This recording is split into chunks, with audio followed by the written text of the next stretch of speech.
ఖమ్మం జిల్లా వెంసూరు మండలం మొద్దులగూడెం గ్రామంలో ఉద్రిక్తత నెలకొంది. వివేకానంద స్కూల్ కు చెందిన బస్సు పిల్లలను ఎక్కించుకుని వెళ్తుండగా గణేష్ పాడు ఎన్ఎస్పీ కాల్వ సమీపంలో అదుపు తప్పి బోల్తా పడింది. ప్రమాదం జరిగిన సమయంలో బస్సులో విద్యార్థులు ఉన్నట్లు సమాచారం. ఈ ఘటనతో ఆ ప్రాంతంలో ఒక్కసారిగా కలకలం రేగింది.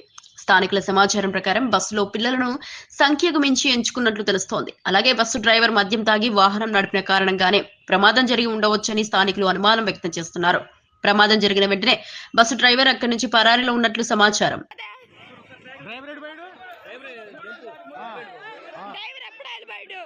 మరి పిల్లల్ని ఏం చేద్దాం పోయాడు లజ్జోడికి తీసుకొచ్చి తల్లేగా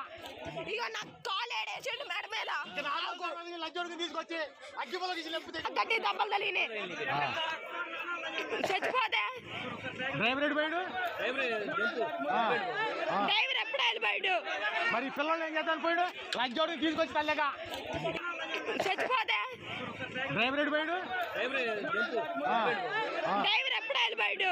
మరి పిల్లల్ని ఏం చేద్దాం పోయాడు లజ్జోడికి తీసుకొచ్చి తల్లేగా